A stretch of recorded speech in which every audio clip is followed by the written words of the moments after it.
25. Day Hospitalization in Psychiatry, Values and Limits. General Introduction. Frantz Fanon, 1959. After the Second World War, problems with psychiatric assistants were presented with acuity to practitioners in various countries. We know that before 1938, priority was given on the one hand and prevention and earlier detection of mental disorders, and on the other to the simplification of the administrative formalities surrounding the hospitalization of the mentally ill. In 1938, law adopted in France, to cite only this example, aimed precisely to take the carceral character out of psychiatric asylums. During the war, the recrudescence of mental illness, and above all, their sudden blooming, led doctors in English-speaking countries to increase open-door practices at psychiatric hospitals. This open-door approach, inaugurated by Duncan Macmillan at Nottingham and take up in several other countries, enables the patient to develop freely within the hospital, thus permitting a maximum of contact between the patients and the social milieu, including visits from parents, leave of absence, holidays, earlier discharge, trial charges. Certainly, the first patient to benefit from the open door initiative were neuropaths and pre-psychotics. But the examination of so-called chronic patients had shown that the majority of symptoms were of a neurotic order for a good while, and that the asylums paradoxically exacerbated the illness,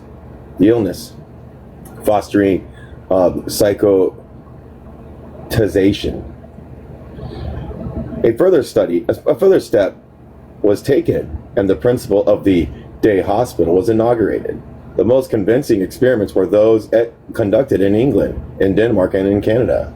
What are the principles of the day hospital? 1. First, the patient is not removed from his or her family's milieu, and sometimes even continues to be part of his or her professional settings. 2. The psychiatric symptomatology that patients present does not disappear because of the interment, since precisely the elements of conflict, the conflictual configuration, remain present and enduring in the family, social, and professional settings. No magical disappearance of the tension occurs.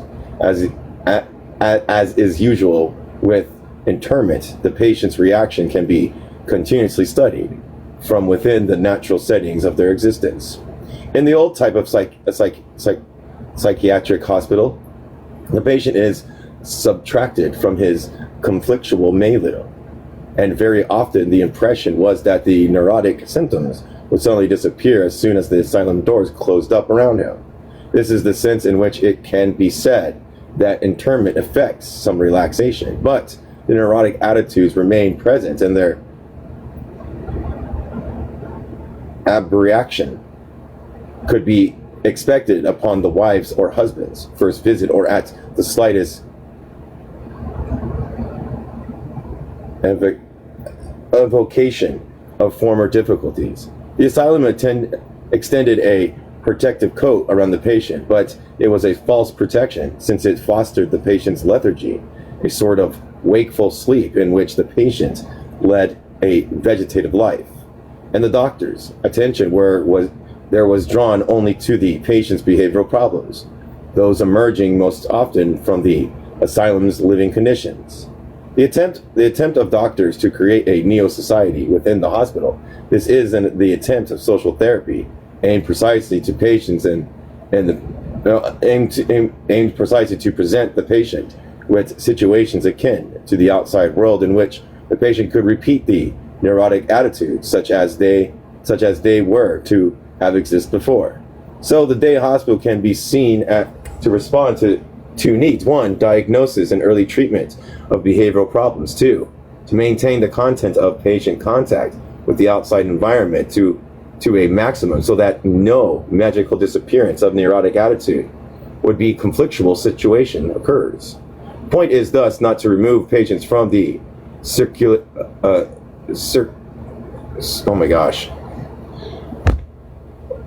It's doing, where's my phone at? Oh, it's right, where did it go? There it is. Hello, everybody. Let's see here. Oh my gosh.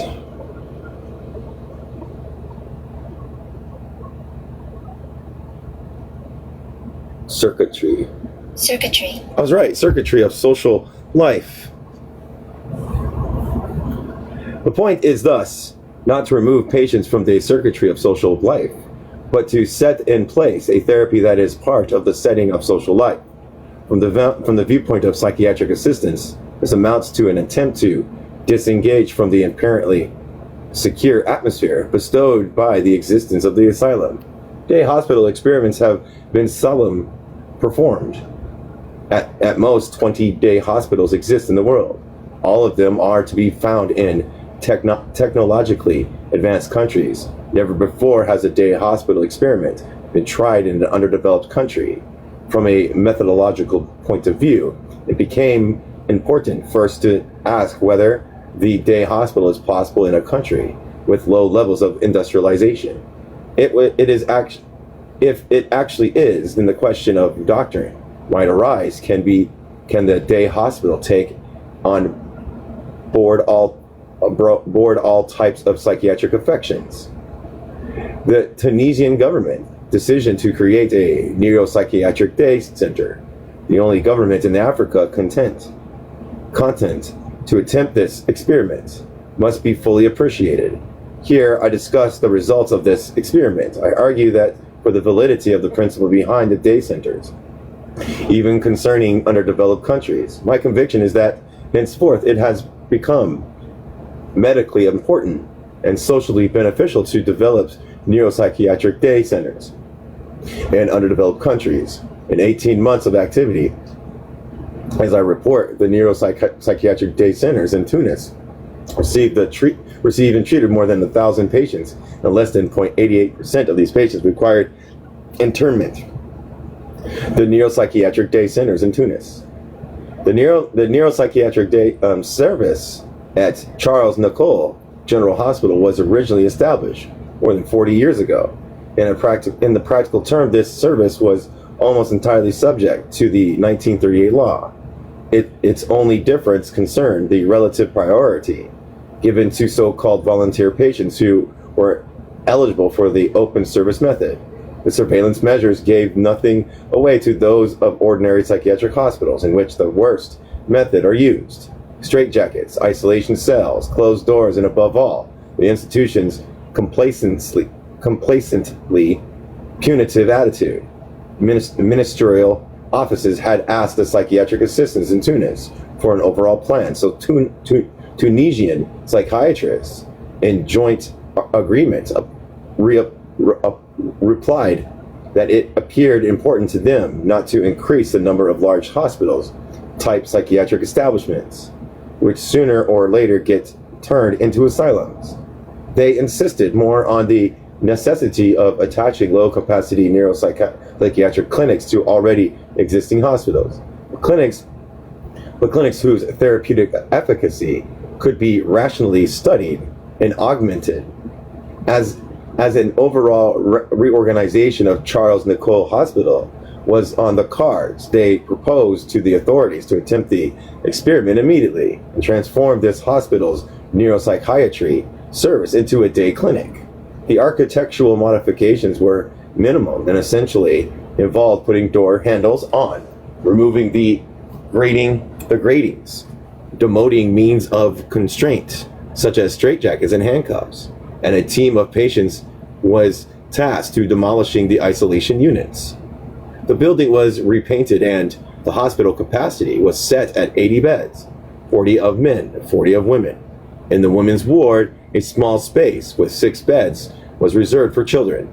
Acute problems arose with the personnel. The old personnel had adopted certain habits in which a repressive attitude was prevalent. As in the great number of asylums on the contemporary period, they considered the patients a source of bother and inconvenience in the clinic. It is usually the original aim to get inverted. The patients, far from being the ultimate end of the clinics, were transformed into the enemies of the staff's tranquility. These considerations are not specific, since the key critique that for 20 years now has been made against the asylum has precisely to do with the sadomasochistic relations that gets gradually established between the orderlies and the patients. The personnel, including 5 women and 6 men, were placed under the authority of a monitor. Courses were set up straight away with the aim of eliminating old attitudes and suggesting behavior in line with the new conception of the clinic. Early on, some of the orderlies, male and female, revealed an inability to adjust quickly. In agreement with the doctors of the service, these staff members asked to be transferred and were replaced by young individuals who had received more extensive general training and who had first and foremost never come into contact with mentally ill patients. These new orderlies adopted a natural attitude towards the patients. Daytime at centers. Patients arrive at 7 a.m. onward. They come alone or accompanied by their family. Upon their arrival, the orderlies are already at their station to welcome them. Each orderly is responsible for between 6 and 8 patients. It never happened that patients changed their orderly. The role of the latter is first to repeat certain technical gestures on a daily basis, taking the temperature, pulse, arterial tension, but above all, to talk with each of his or her patients and to get informed about the patient's activities and thoughts between leaving and the center and previous days and returning. More specifically, orderlies are asked to inform themselves about the patient's sleep, about spouse relations in case of marriage, and about nightmares and dreams. Each morning upon the doctor's arrival, a report must be drawn up. The orderlies are asked to take a benevolent attitude, especially when the mental material provided is spectacularly anguishing. In such cases, the doctor is to be notified upon arriving at the service. In principle, 3 days are devoted to men's clinic, 3 days to women's. But very often, when a doctor is notified about the anxious patients, or if difficulties obtained as an unaccustomed acuity, in the family setting, previous days and interventions is immediately undertaken. 2 categories of psychotherapies take place in the service. The most numerous are the psychoanalytically inspired therapies, but there are also psychotherapies of support and explanation that mostly take care of their inspiration from Pavlovian theories on the second signal system. In the later case, the agent assigned to the patient generally attends the interviews. As a rule, the agent must avoid interrogating the family in the patient's presence and most precisely avoid the parents' clumsiness. The agent is even asked not to question the parents about the patient's behavior at all. Sometimes the patient is so inhibited that it is not possible to obtain any information without his or her activities outside the center. In this case, we inquire with the parents. The meal is served at the center at the same hours as in the other hospital services. That is between 11 a.m. and 12 p.m. The afternoon is devoted to collective activity.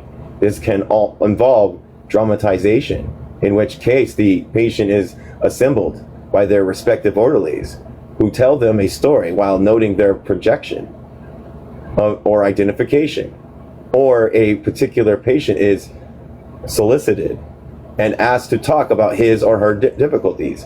In this case, the other patient's reaction to these stated difficulties are noted. We will return to the interest of this method in chapter on psychotherapy, or it may involve making objects with the men, or knitting, sewing, ironing, or cooking with the women, or it may involve initiation sessions during which patients were taught about care for babies, about using sewing machines and ironing. At 5 p.m., the evening meals is served, and at 5:30, the patients being begin to leave the service. At 6 p.m., the service is closed. The center is also closed on Sundays. Part-time hospitalization. It often happens that a patient in a state of inquiring care, but that his or her material conditions makes it impossible to leave a job or interrupt an activity. This is the case, for example, with cleaning ladies, students, and traveling salesmen. In such cases, the patient may leave the service once treatment is finished. In this way, the problems seen in occupational therapy and in asylums are resolved in the best possible fashion, since patients keep their contact with the milieu and their praxis, and since the professional mechanisms are not liable to deteriorate. It seems not unrealistic to us to raise a second order and seemingly important problem. We could not, as already exist in some countries, organize a night service from 6 p.m. onward, in which patients who are in specific social conditions, i.e. civil servants, primary school teachers, artisans, are able to receive treatment without thus having to interrupt their professional activities. The year 1958. As stated above, the neuropsychiatric day centers in Tunis opened its doors on May 1958. From May 1958 to December 1958, 345 patients were admitted, distributed as follows, following the curve of the average period of stay. Graph 1. Oh wait, there's the graphs. It can be noted that for the first month, the average duration was 53 days, a figure that will not be reached again. The month of December, for example, saw the average duration of hospitalization reduced to 26 days. Both figures clearly indicate that the service's organization progressively improved. Men are by far the most numerous patients, and the low number of children pertain solely to the fact that at the start we wanted to concentrate on the adult segment of the patient's population. We were gradually able to set up a space for children, as in 1959 children will be admissible in considerable numbers. The 345 hospitalized patients at the CNPJ during the first 6 months of 1958 included 12 Jewish people, 6 men, 6 women, 9 Europeans, 8 men, 1 woman, 28 Algerian refugees, 20 men, 8 women, and 296 Tunisians. Average patient's age. Examining the diagram, and it's another diagram, we see the majority of patients are between 15 and 35 years of age. A peak of 20 to 25 years of age for men and women respectively. This curve is interesting since it indicates that mental illness hatched during the period that internist doctors usually consider to be the least exposed to illnesses. Psychiatrists, from their part, mark this period as a time that the individual blossoms, during which the profession is chosen, a home created, a children born. To be noted is the remarkable rareness of diseases pertaining to the postmenopausal period and the quasi-absence of sterility disorders. Family status. By taking out account the situation of patients depending upon whether they are single, married with children, or married without children, certain observations can be made. So, it is, for example, that out of 345 patients, 162 are single, 115 men, 47 women. The married patients with children are most numerous than the married patients without children. Thus, we have 105 married patients with children, 54 men, 51 women, and only 28 married patients without children, 14 men and 14 women. It is easy to say that the 115 single men are of marrying age, but do not have any work or else earn a salary that is so meager that it is practically impossible for them to establish a home. Similarly, very often, the married patient with children come into extremely difficult material conditions, which makes the problem of keeping and educating the children dramatic. Out of the 200 and 2 men hospitalized during the 6 months of 1958, the petty artisan, weaver, sweet sellers, traveling vegetable sellers, etc. Number 41, the unemployed, 39. These comprise the graph's 2 peaks. The figures obtained collaborate consistent in the problematic of mental illness, namely that tomorrow's uncertainty and material negligence foster the hatching of disruptions to an individual's equilibrium, and thus problems with harmonious groups insertion. It is not inappropriate here to indicate that Algerian refugees were among the group. Their numbers we shall see increase considerably in 1959. Economic situations of female patients. Very few of women work. Out of 35 women, 4 work, 2 cleaning ladies, 2 home workers. Among the 65 married women, the majority are wives of day laborers and unemployed men. Geographic situation. 195 patients are originally from the town of Tunis, 53 from this surrounding suburb, and 51 from the shanty towns, Deljabel, Lamar, 16 Ras, Taba, 6 Melissina, Sada Mudana, 21 La Cagna.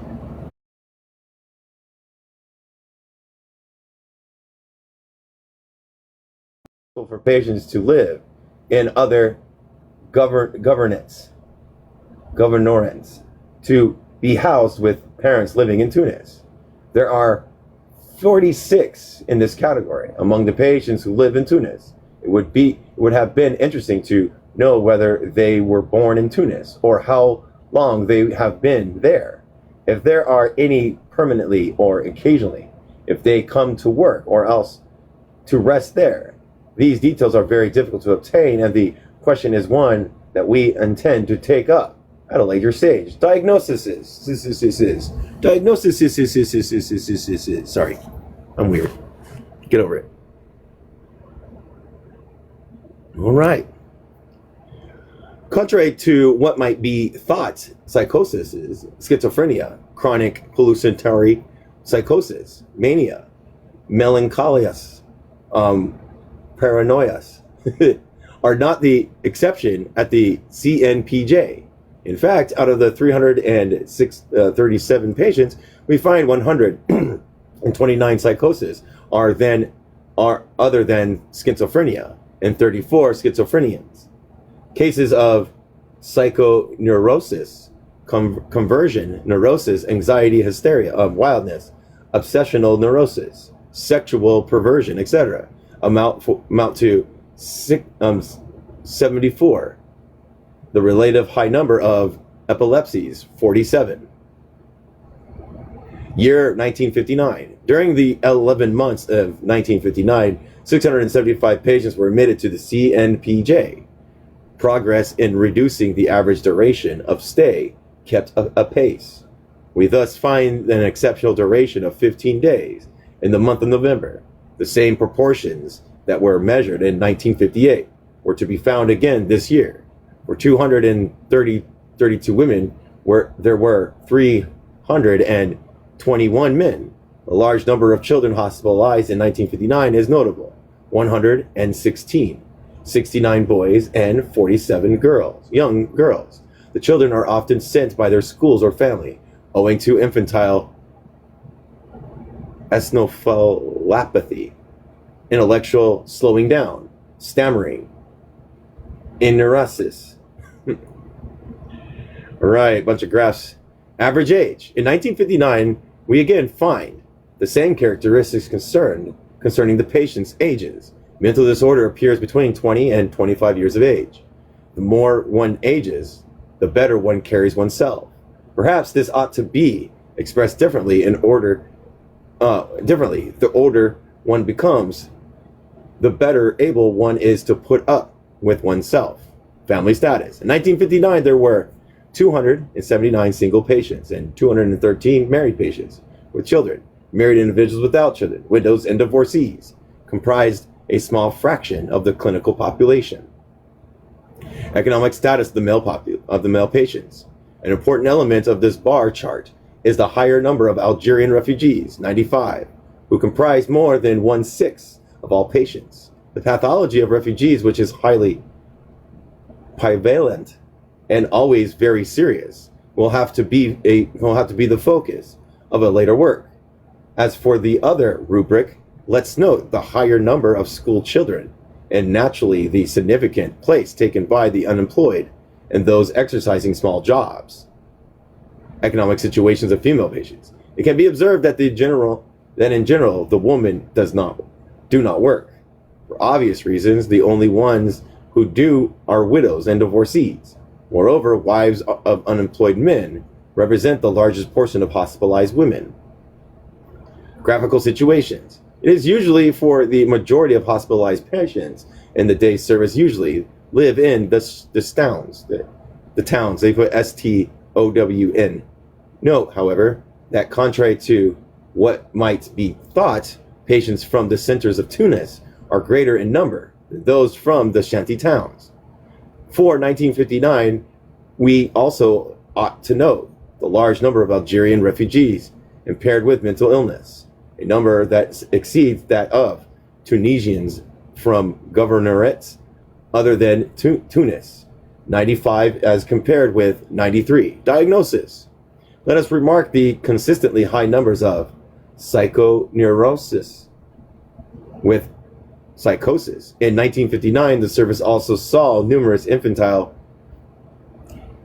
encephalopathies and many neurological cases. Therapeutic activity in units. Insulin therapy. Over the past 17 months, 171 patients were treated with insulin shock therapy, 84 subcomas, modified insulin therapy, and 87 classic insulin coma therapies. The patients had an average of 45 comas and 35 subcomas. From the practical viewpoint, insulin coma therapy is the day hospital presents some difficulties. For example, it is necessary to be extremely watchful at the start since the patient often neglects to come on an empty stomach and consequently prove resistant to significant doses of insulin. Sometimes, whereas the apportioned insulin dose was already very high, a patient might happen to come on an empty stomach one day, and such an incident must obviously be foreseen, whence the particular vigilance that must prevail among the staff in charge of this therapy. The patient must recover consciousness in all its clarity to enable him or her to leave the service alone and to return home when the time comes. Another problem concerned coma relapses outside of the hospital service. It must be said that these incidents were generally rare and always minor. 4 coma relapses occurred in 1958 and the 11 months of 1959. Parents were given instructions and no doctor had to be called. Patients are immediately administered sugar by their family's own care. In 1958, we had a rather serious incident, namely a cerebral edema, which led us to keep the patient in the service overnight. A key concern was the spectra of the mouth and the spectra of the month of Ramadan, during which patients were likely both to stay up too late, thus fatiguing the cortex and to accumulate such sugar reserves that hypopalamic coma effectively become unattainable. In actual fact, we observed the following. The importance of evening was such that the emotional factors of effectivity invested in evening gatherings largely made up for the aforementioned minor drawbacks. Let us note that the phenomenon, only one classically observed in psychiatric hospitals of agitated awakenings with the high discharge of aggression, was never observed in the centers. In actual fact, it does not seem unrealistic to assert that patients were constantly aware of the 5:30 p.m. leaving time. In the atmosphere of the hospital, the personality cannot be abandoned. Instead, the concern to maintain control of oneself is constant. The lethargic sluggish, obtuse, and idle patients, so commonly found in insulin shock therapy, undertaken in asylums, were nowhere to be found in day hospital settings. Sleeping and relaxation therapy. In each service, 5 individual rooms were allocated for sleep therapy. Upon arrival, the patient is served a copious meal, totaling more than 1,200 calories. Once the meal was finished, the medication is taken. In principle, the patient then sleeps until 9 p.m. Sleep therapy then lasts from 8:30 p.m. to 4 p.m. with a quarter of an hour break at 12:30 p.m. Between 4:30 and 5:30, the patient is taken in hand and woken up. A variable dose of neuroleptics, therapeutic interviews is conducted with the doctor once or twice a week, immediately after the morning meal and before sleeping. This therapy lasts for 2 to 3 weeks. In less serious cases, relaxation therapy is introduced, predominantly with the aid of neuroleptics. Here, again, the same principle is observed, and the duration of the therapy is roughly the same as the sleep therapy. Neurology. As Charles Nicoll Hospital has no neurology service, all the patients impaired by nervous system affections were treated at the Neuropsychiatric Day Center. Multiple sclerosis, general paresis, tumors, etc. We performed, and we think this an extremely interesting experiment. More than 70 gas ethophilographies. All the concerned patients left the service of an afternoon and then returned the following day. This method of investigation was used on men and women and children. Since we are able to perform phenomonosymphlographies are clearly, we're going to look up that word. That's a huge word, everybody. Big old word. I'm going to spell it out to you guys. Whoever's watching. I'm going to spell this out to you.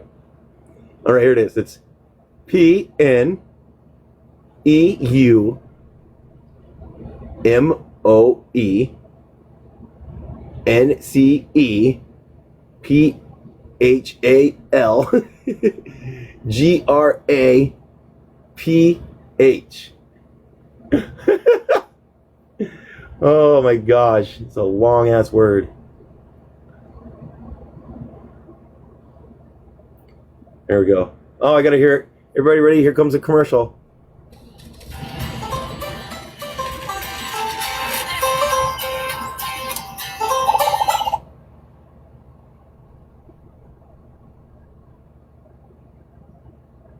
Pneumoencephalography. I'm not saying that. Sorry. A highly invasive and notoriously painful medical imaging procedure in which cerebral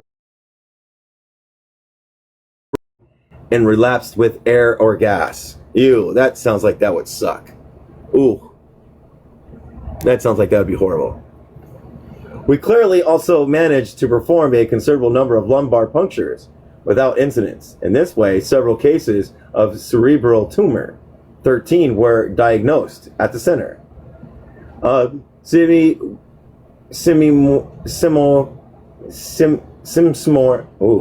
I don't know this one either. Let's find out what this one means. That was a long ass word, man. Jesus.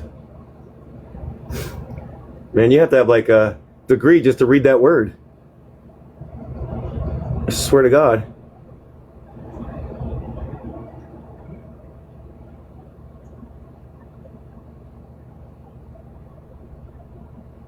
Of course, I have to listen to it. God damn it. Hi. Today let us pronounce this. Okay, did you get it? Let me know in the comment. Chemoradiotherapy. Chemoradiotherapy. I create more Chemoradiotherapy. Out of the 1,000 patients admitted to the center over these 17 months, 72 were treated with that word via the. In general, we used simple electroshock exclusively to unblock patients or to break and, oh my God, exogenic circuit that proved to be painful. The overall average of sessions never exceeded 3. Few incidents are to be reported, among others, a shoulder dislocation. Psychotherapy. The main guideline of our therapeutic intervention is the consciousness is to be affected as little as possible, whence the rarity of narcoanalysis. Narcoanalysis are amphetamine shock. We do not believe in the curative value of disillusions of consciousness. The service is oriented towards awareness, verbalization, explanations, and strengthening the ego. Dramatization sessions. A story is told in which the patient presents his or her difficulties, and each patient in the group studied is urged to give his or her opinion. Very often a criticism arises, which in cases of minor identification can sometimes take on the appearance of a maniacal accusation. This brings to mind the term social drama, with the difference that we strive to avoid functional situations. In this way, priority is given to the patient's biographies as presented by those concerned.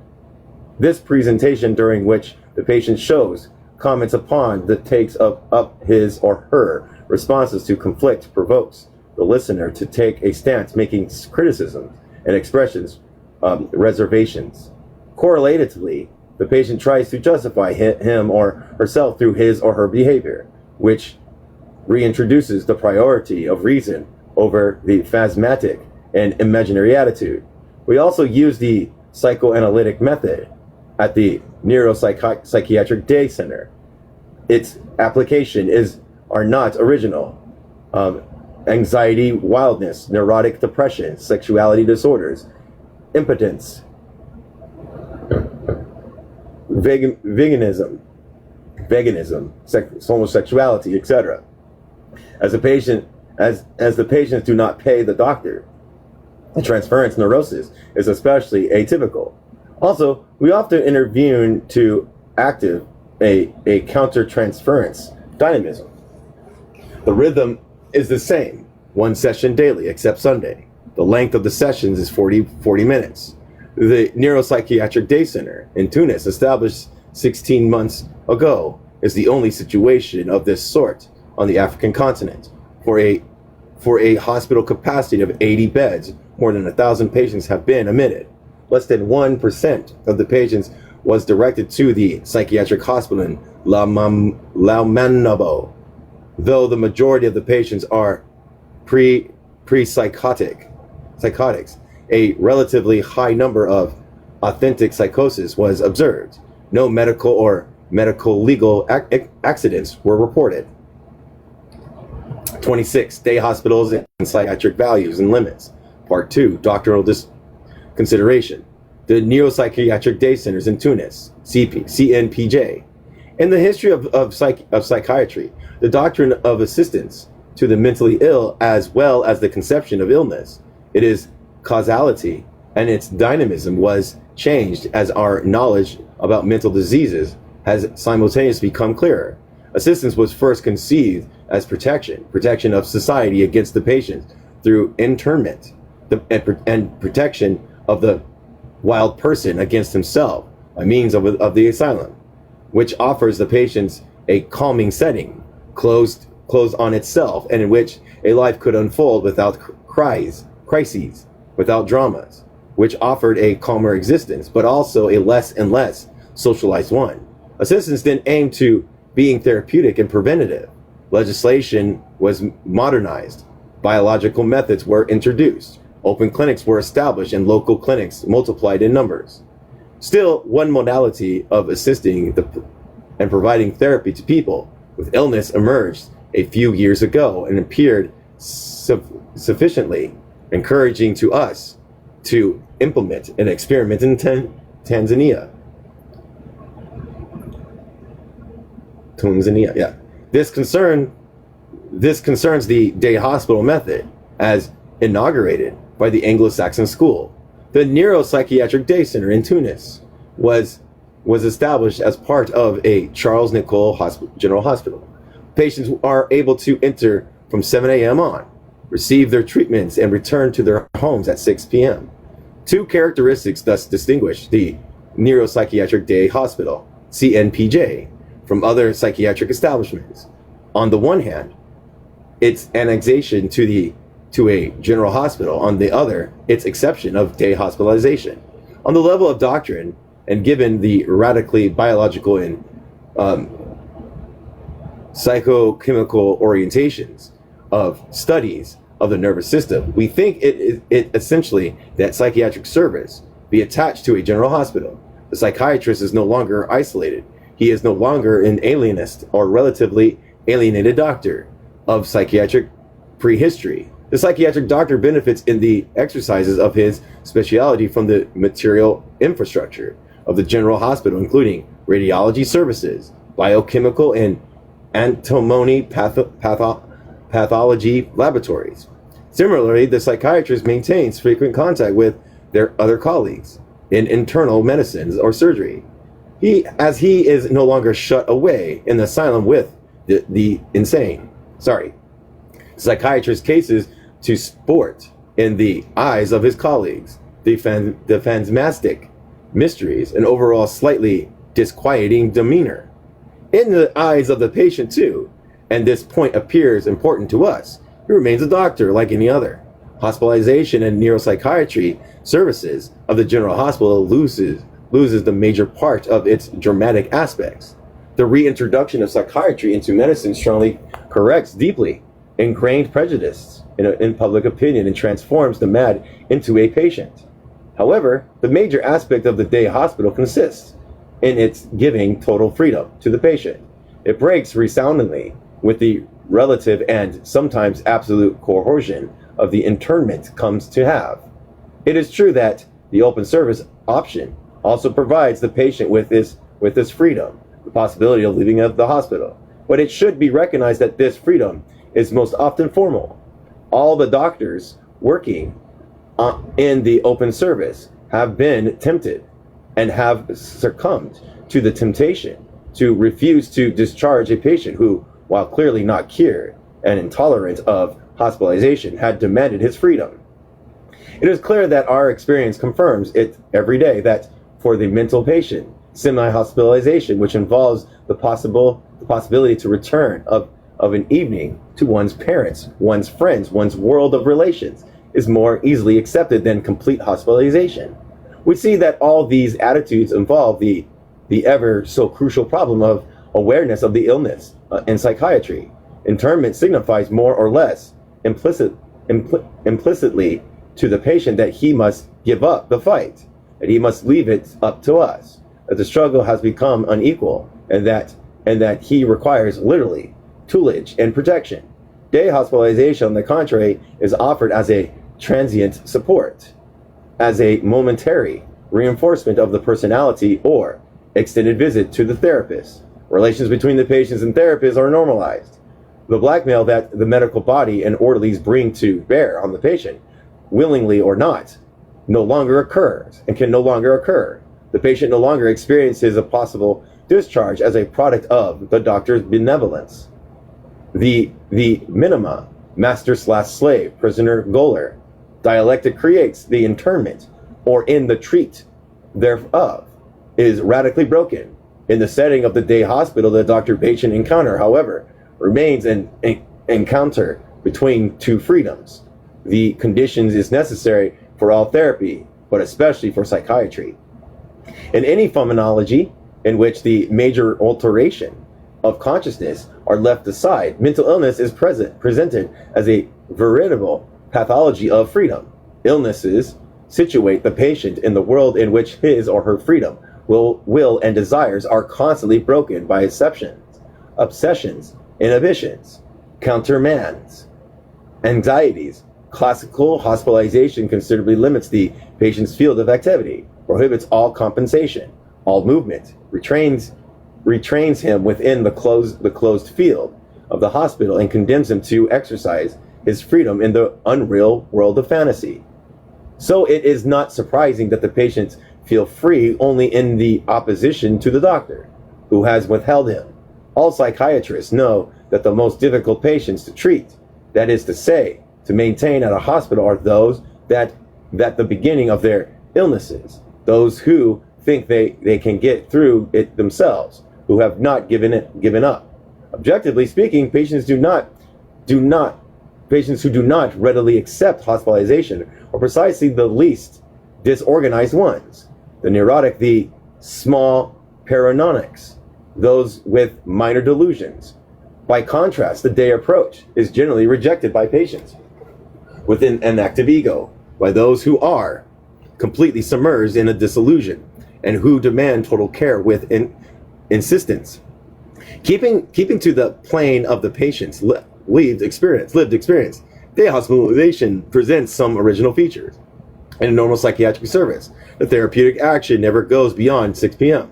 Once the medicines are administered, once the afternoon collective psychotherapy sessions are terminated, the patient is left to his own devices. This feels of being left alone is acute in the evening after the following inspection of the assistant or the interns, writes as the orderlies, who are already in their civilian clothes, quickly give their instruction to the night watchman. Outside of life filters into the hospital along with the staff's plans, a film in the evening, an evening gathering at a friend's place, rendezvous at the cafe. Outside life assumes an increased destiny in the patient's eye, who remains confined in the silence of the boredom of large rooms. This experience is already painful enough for the patients immobilized by the fracture, typhoid, or iastole, from the mental patients who literally only feels immobilized by the coercion of the establishment. Protest and attitude of revolt against hospitalization arise several times a day. The social therapy experiment was attempted in order to diminish this enormous tension and maintain a certain degree of sociability in the patient. The creation of the neo-society within the psychiatric hospital, the transformation of the hospital into a society within the multiplicity of ties, duties, and responsibilities, so that patients can take on roles and functions constitutes. It should not be a doubt, a decisive turn in our understanding of wildness. We used this method with a particular intensity in Belinda. Within the newly established society, we see a mutation of old symptomatology. It is pure, desocialized state and progressively invaded by the motor sphere, stereotypes, subinternment, agitation, canonization, such as we see in asylums. On the contrary, the patient has a need to verbalize, to explain himself, to take a position. He maintains the investment of the objectal world, which acquires a new destiny. Social therapy rests patients from their fantasies and obliges them to comfort reality on a new register. Certainly, the confrontation remains pathological, since it is developed most often on the plane of imaginary or the symbolic. But the doctor can study with benefits for the treatment's dynamics, mechanisms of projection, identification, and structural inhabitations. The doctor can witness follow the ego in its efforts to maintain its unity and its coherence, which have already heavily regressed. It is necessary, however, to acknowledge that with institutional therapy, we create fixed institutions, strict and rigid settings, and schemas that are rapidly stereotyped. In the neo-society, there are no inventions. There is no creative, innovative dynamic. There is no variable shakeups, no crises. The institution remains that corpse like cement in which Massi speaks. Of course, institutional therapy is far from being useless. In a large psychiatric complex like Belinda, close to 1,800 patients, or like Raza Hospital, Tunis, which has a population of 1,300 patients, social therapy fights efficaciously against the progressive disintegration of the personality In the asylum milieu, social therapy is indispensable, where it has the advantage of preserving the patient's socialized dimensions. It contributes effectively to avoiding chronicization, asylum petrification, and patient decline, but it rarely cures. It reactivates delusional and hallucinatory processes. It invokes new dramatization and enables the doctor to understand better what may have happened outside. But the inert character of this pseudo-society is strict spatial limitations, the restricted number of cogs, and why hide it? The lived experience of imprisonment, considerable limits that curative, and disalienating values of social therapy. This is why we think today that the veritable social therapeutic milieu is and remains concrete society itself. Oh yeah, I got a warning, everybody. Look at me. Hitting the warnings. Patients and their illness in the day hospital. On the level of professional relations, the patients hospitalized in the day centers can be likened to the employee off work. On the practical level, the patient returns home at the typical hours at which the workshop or factory closes. On the way home, the patient may also happen to meet fellow workers returning home from the building site, on the bus or suburban trains. These encounters are obviously fruitful, since the call of the professional milieu, once the patient has been taken in the hands of the psychiatric institution, always proved to be stronger than its negative valence in the pre-hospital period. The life of the building site, on the bus, the suburban train, which its proximity to coworkers, something the patient experiences as threatening prior to the psychiatric intervention, progressively loses its traumatizing character, and the professional milieu no longer becomes an arena in which liberty is perpetually trampled, but instead a place for exercising the deepening freedom. One understands that with EY, the French school came to define wildness as a pathology of freedom. The patient who leaves the day center resumes his automatism at the hospital door. Thus, he continues to be present at periodical meetings at the cafe, mosque, or political cells. After 6 p.m., the patient is taken in a complex game of social-personal coordinates, which delimit his insertion in the world. He thus takes his place in a card game twice a week, or plays his role in the political cell. The mother of a family remains in constant relations to her site of activity. On the way back home, she sees in turn the grocer, the butcher, the newspaper seller. She continues to occupy her place. Her home does not present itself as fundamentally overturned by a provisionally shaken. On Sunday, family reunions are kept up, and outgoing to the countryside to see the grandparents are continued. Cinema, theater, sports events all continue and inform the patient's personality by inciting in its effective reaction options of dynamic relations. As we see, no cut occurs here.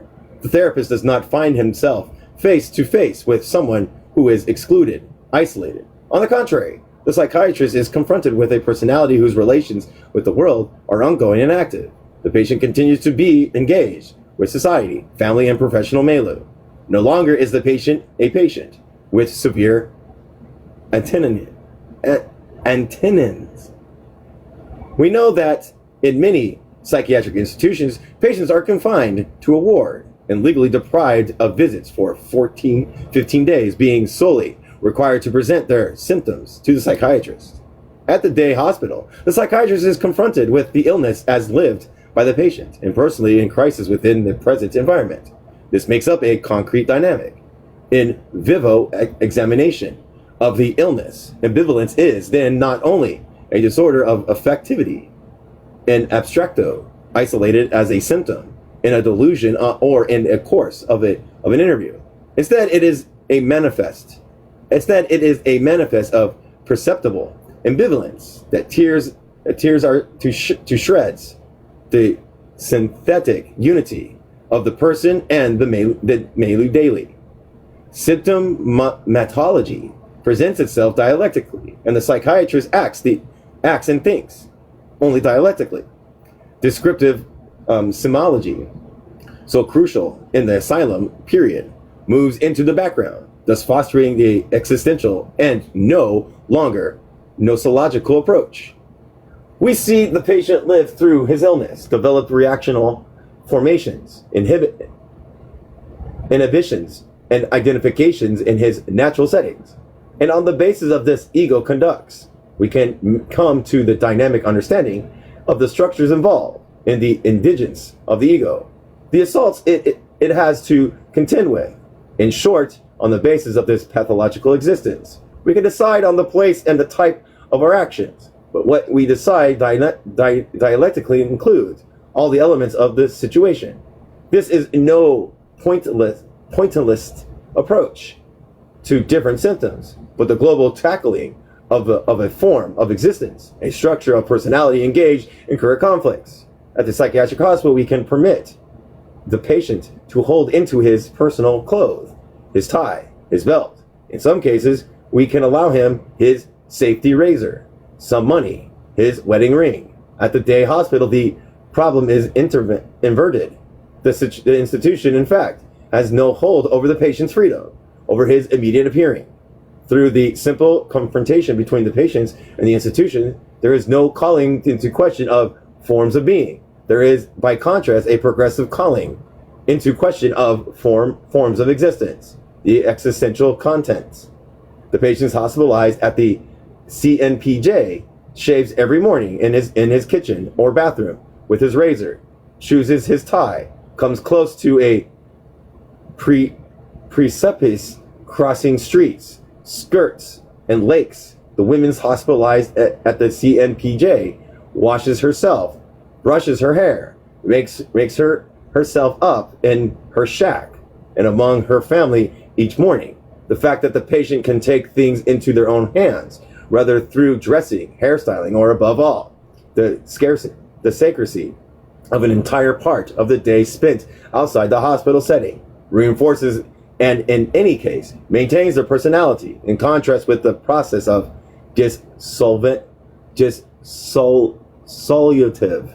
integration that occurs in the psychiatric hospital, and which opens the way to phantasms of bodily fragmentations or a crumbling of the ego. The Klein and S. Francenzi, among others, have sufficiently indicated to us the importance of the care of one's own body as a mechanism for avoiding anxiety. Internment breaks the patient's narcissism, crucifies him in his hedonistic attempts to engage him in a traumatizing fashion on the path of regression, dangers, and anguish. From another perspective, day hospitalization enables us to analyze the particular attitudes of the family group as regards the patients in mental illness. With the psychiatric hospital, the family has a strong tendency to disengage and to exclude the patient. And though the familial rejection is more about the pathology, the illness, does the patient not nonetheless experience this decision as an authentic condemnation of his essence, of his truth. By rejecting the pathology, by disowning the illness, and the family declares its non-recognition of that excrescence, the family decides to misjudge one of its members and interns him. Family unit is thus broken. Well, is not the question that the illness supports one about the foundation of being qua subject? Who am I, ultimately? Is that not the nagging question that mental patients repeat to us at multiple levels on a different register? And if the family, in its decisive response, signifies to the patient that it no longer identifies him, that it no longer recognizes him, that it participates in an essence fundamentally different to his, how many disintegrations becomes possible, and what numberless bridges then open up to fantasies and regression? Day hospitalization enables family to continue the battle of unity. It provides the family with, and I have to appeal, fucker, fuck you. The day hospitalization makes it possible for the therapist to experience the family concretely as a normative value, And the therapist each day really does rely on the family as a site of all mediation. The vertiginous phenomenon of being discharged, the spectacular relapses, the difficulties that adaptations are, as one sees, avoided, since not only has the patient not broken with his milieu, but the therapy has unfolded precisely by taking into account the multi-relational reality of the ill individual. Sorry, Hannah, we don't have any coins. The conflict presents. The day hospital approach presumes the rendering explicit a general theory of a dynamic of mental illness. If the psychiatric systems attest to the submersions of the ego by instructual or instinctual abnormally vehement forces, if the illness is the manifestation of a conflictual existence without hope, then the tendency is strong to remove the patient from the conflict's condition of the birth of activity. I'm tired of burping every time I fucking read. The conflict's pathogenic character is privileged. With internment, we witness a genuine thingification of the conflict, and therefore of the patient, by raising the asylum walls between the patient and the outside condition, one of the most essential elements in the genesis of a personality, which postulates that the conflict is the patient is magically denied. It is impossible to scotomize for a long time the fact that the conflictual situation is the conclusion of the uninterrupted dialectic of the subject of the world. The event is thus systematically insisted upon and history minimized. The issue is clearly not biography or amnesia, but instead the subject's history insofar as it, at the level of successive integrations, it contains the conflict of the element of its overcoming. All ill brain cannot return to health by denying reality. Internment diminishes the violence that the conflict, the toxicity of reality, but the cure, the ordered call into question of the established pathological structures. Must proceed precisely at the core of the syncopated dialogue established between the overall personality and its environment. Actions upon reality, and the patient is one of the elements of reality. It is unifying. It cannot proceed satisfactorily in a scattering disorderly manner. The patients hospitalized in the psychiatric establishment sees the symptoms disappear, witnesses their attenuation, but these symptoms remain foreign, poorly understood, scandalous. They are not appropriated and thematized. We remain indefinitely on the level of magic, but it will be said we are not essentially dealing here with a description of psychiatric therapy in a private practice. It is the day hospital in neuropsychiatry, not simply a modality of outpatient therapies. We reply soundly in the negative. In actual fact, day hospitals patient maintain limited contact with the connections of the conflict. The therapist controls the actions of the conflict, interposing between the pathogenic social messages and the phantasmic substrates, and the stamp of the day hospitalization and the duration of the conflict's action is diminished, and the ego is reinforced with a view towards imminent and daily confrontations. Nearly all the hospitalized patients were treated previously, rather as private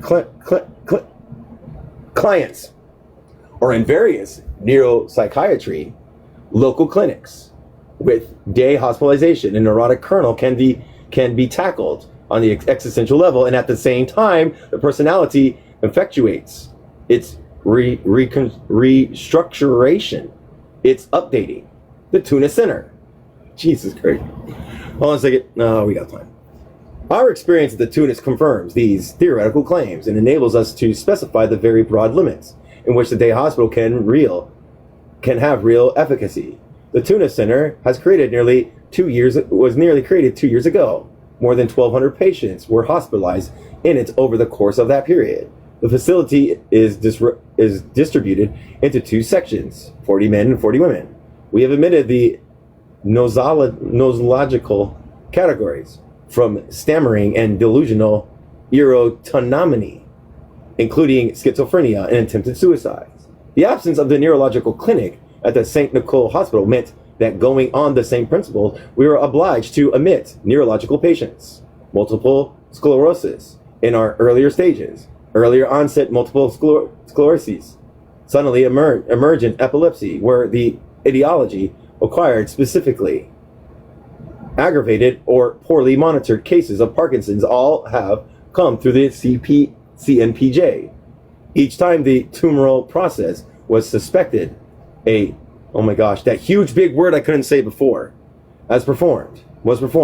Close to 70 patients were injected with gas, either for a likely tumor or for phenomenal shock.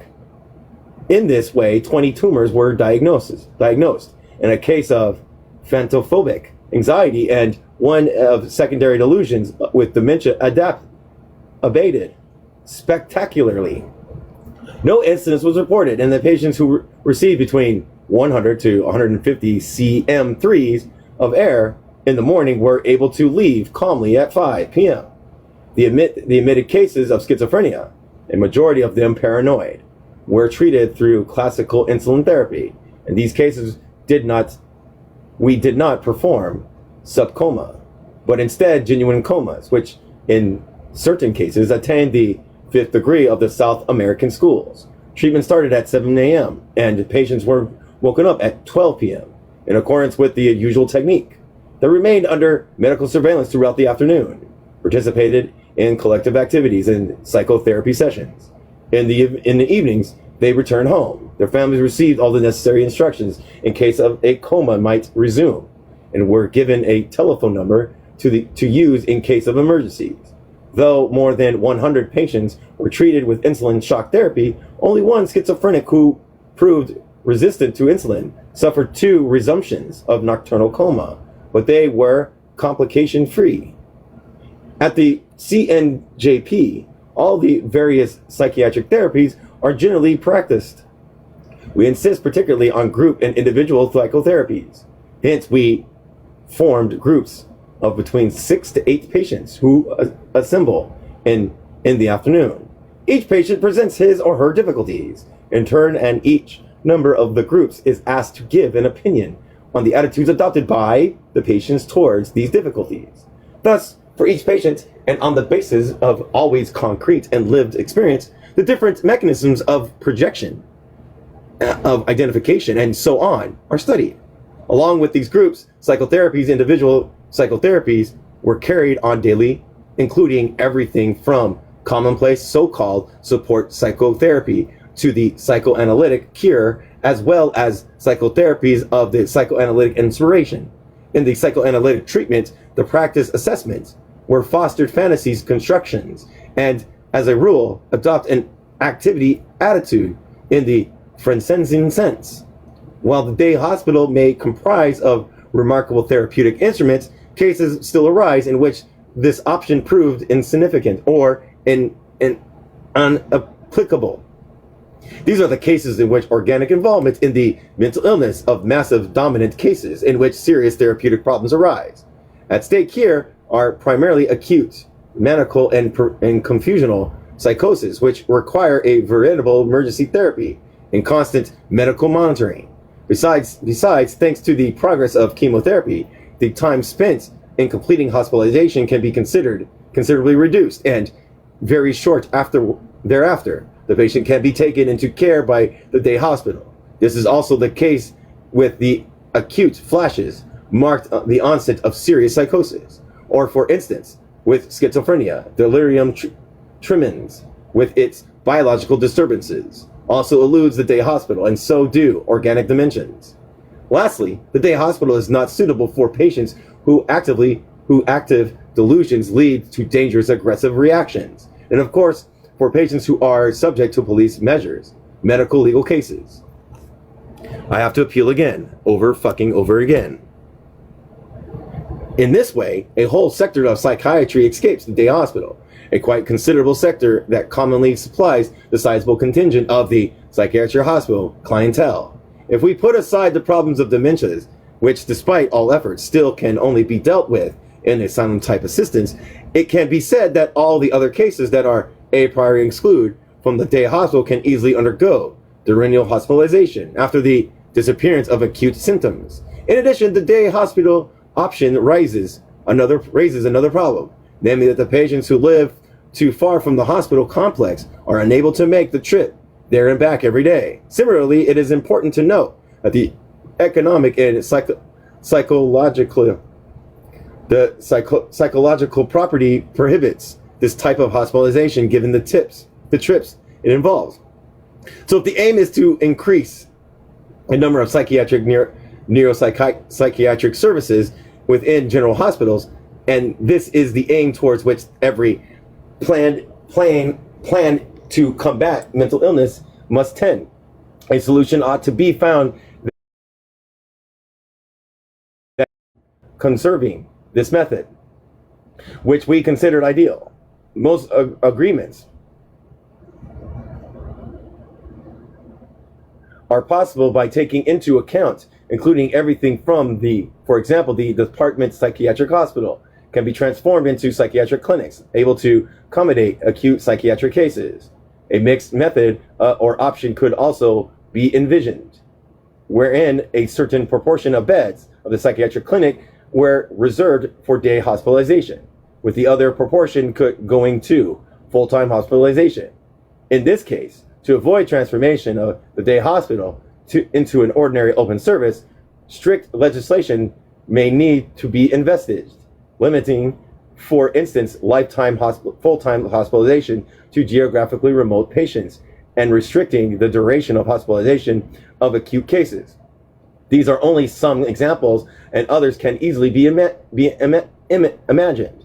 In any case, it is at all costs necessary to avoid a creation of those monsters that are traditionally psychiatric hospitals. Conclusion. Yes, I know my appeal didn't go through. Stop telling me that I'm not getting through.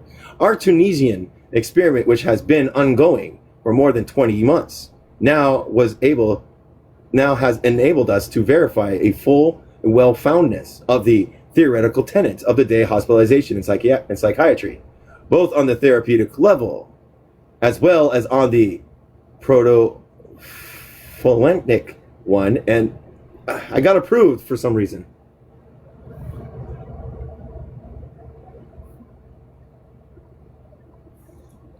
The CNPJ of the Charles Nicolle Hospital has proven its efficacy. The high number of patients treated, more than 1,200, and the shortening average duration of stay, 25 days, speaks for themselves and requires no commentary. Moreover, our experiment proves that this technique, which first emerged in countries with high economic development, could be transplanted in the so-called underdeveloped countries and lose nothing in its value. Day hospitalization is by far the most adequate form of psychiatric assistance for mental illness, the one best adapted to modern discoveries on the etiological and of mental disorders. The multiplications of small psychiatric clinics annexed to general hospitals, in which the largest part ought to be reserved for day hospitalization, seem to us the basis for any plan to build a country's psychiatric amenities. A few rare antimonious psychiatric hospitals can be established on the proviso of being reserved for a specific category of mental patients who are absolutely unable to receive psychiatric treatment under the open clinic or day hospital model. In any case, these hospitals ought to be limited in number and reduced in terms of capacity. It seems presently absurd to create psychiatric complexes of more than 200 beds. Lastly, very strict legislation must be established guaranteeing the patients a maximum of freedom of removing all the carceral and coercive aspects of internment. Please let this be it. Meeting between the societies and psychiatry. Frantz Fanon course of the social psychopathology and the Institut des Hatis, a bunch of in Tunis. Note taken by Lili Ben Salim, Tunis, 1959 to 60. Introduction. By Lili Ben Salim. This course of lectures was given by Dr. Frantz Fanon for students enrolled in the bachelor program of the Sociology and Psychology as part of the Social Psychology Diploma during the academic years of 1959 to 1960. At the time, I was a first-year student doing a bachelor's in sociology, keenly interested in Fanon's work and his course. I kept the notes that I had taken without rereading them. Years later, as a homage to Fanon was being prepared, which I could not attend, I spoke of this text to a colleague and friend from the University of Oran. This beautiful language word, this person's word is beautiful, I can't say it, and sent him my notes after having reread them and typed them up. I was rather reluctant, no longer knowing whether they were complete, truly faithful to Frantz Fanon's discourse, whether I had missed some lectures.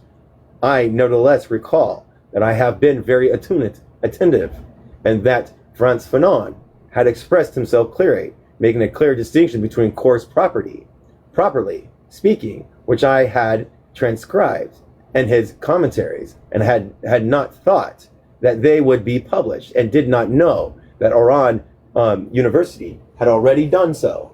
Here I will try to invoke the context of which, in the wake of the country independence, the Institute of Social Science chose to focus on the problems of Tunisia, and to some extent of the Maghreb in its process of construction. Tunisia regained its independence in March 1956. During the years of 1956 and 1957, it consolidated, formed a government led by Habib Bourgajabi, Tunisified the interior and the exterior security apparatus. 18th April 1956, reinstated the Foreign Affairs Ministry. 3rd May 1956, created a new administrative apparatus with 14 appointed regional governors. Tunisified the administration, instituted a Tunisian army. 1st July 1956, reformed the judiciary system around the principle of secularization, unification and Tanzaniafication. 3rd August, 17th August, and 25th September 1956, and handed over radio transmission to the Tunisian Civil Status Code. 18th July 1957. A vast educational reform has begun in 1958. Law of 4th November 1958, concerning middle and upper schools. Tunis University was born later with a decree of 31 of March 1960, and I cannot say that because it's in French, had been created to train secondary teachers in August 1956 by hiring education, or rather an embryo of higher education was still carried out by the Institut des Hautes Études, which depends on the French universities. Students would begin their studies at the Institute, that one place, and complete them at the French universities. This was the context of which the bachelor's degree of sociology has established in 1959. Students in the humanities prepared their general literary studies in Tunis. Foundation year. Some first bachelor degrees were created after 1956, notably in Arabic, history, and geography. In 1958, the first diploma for a philosophy bachelor's was set up, the ethics of sociology diploma. The initiative corresponded less to a desire to give students the chance to do a bachelor's of philosophy in Tunis than to the availability of teaching fellows who, for several years, had taught this discipline in upper schools and at the Institut des Hautes, I can't say the name. 2 of them had begun a doctoral dissertation, Jean Corsener and Carmel Camilloria. Georges Grandet, who was a former student at Georges Grinovich, was appointed to teach sociology. It pays to recall the sociology aroused interest in Tunisia in the context of a policy aimed at development. Since the spring of 1951, the institute, that college, had initiated a sociological, ethnological, and geographical study group, in which the aim was to undertake several scientific studies. In October 1955, the Institute had organized a colloquium of living standards in Tunisia, in which Paul Sagdak, who was teaching at the Lassine Corat at the time, participated. Shortly thereafter, he was appointed research fellow at the Institute. With some colleagues, he began working on some monographs of wage earners from Tunis region and on the outlining districts of the capital. In this context, the decision was made that with the breaking of Jacquin Bracou to establish a bachelor's of sociology at the same time as that established at the Sorbonne in 1959, and to create the Centre del Social under Georges Gandu. During the 5 years, the students were few. During first years, these students were few and included students who had first taken the ethics of sociology diploma as part of the degree of philosophy, but then withdrew from philosophy, as well as some new bachelor students of Tunisian Algerians, French, and other nationalities, who for the most part had already entered active life. This was the time of the Algerian War, and Tunis welcomed refugees and many militants of the Algerian cause. The majority of these students considered that knowledge of their societies, notably those of Tunisia and Algeria, were essential to share projects of ours to contribute with solid scientific analysis to their independence and their development. Did Jacquin not endlessly reiterate that there are no underdeveloped countries? There are only underanalyzed countries. The Bachelor's of Sociology included the diplomas on one of general sociology, one of sociology psychology, social psychology, one in social and political economy. The students was given a choice for the fourth. Those who remained in Tunis had to complete a diploma of human geography, part of the Bachelor's of Geography. Others left to France, where they notably enrolled in diplomas of ethnology. In the context of social psychology diploma, which Bachelor of Psychology students also took. Frantz Fanon, a psychiatrist in Tunis since 1957, after having left Algeria, from where he had been expelled, offered probably at the suggestions of Clandine Colette, who was also a refugee with her husband, Dr. Cholette, in Tunis, and research at the Institute to teach a semester course on social psychopathology. This course, which took place in the late afternoon, was attended not just by a few students of both bachelors, but also by a composite audience made up of medical doctors and academics, Algerian militants, politicians, to the point that it assumed a social character, usually within the Tunisian university milieu. People, please remember 512, please, 512. Holy crap.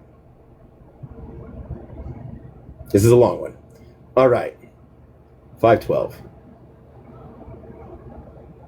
Excuse me. All right, we're going to start there. We're talking about the course in Tunis. We're going to stop here.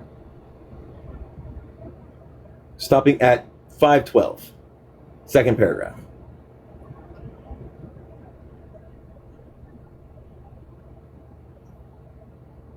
All right. So we're just going over, that was good. I like the extra information about the day hospitals.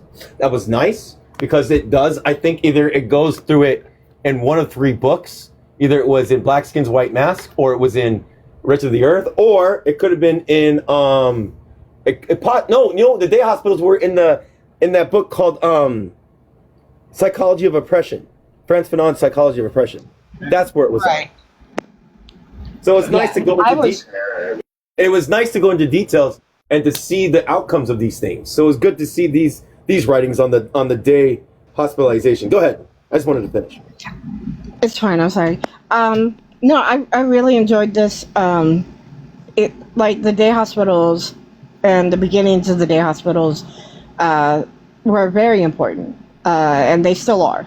They're still used today, and it's a very nice compared to in-hospital treatment. It's a lot better to go to a day hospital, and you just go up there for the day, you come home at night, and you don't have to sleep there, and you're not locked down. It's a much nicer thing. So I'm really glad that Fanon was involved in the creation of these and with the spreading. In the global south, in like Tunisia, yeah. Yeah. He wanted to prove that it would work. It wouldn't only work in like highly economic countries, but it can work in supposedly underdeveloped countries, and he proved it right.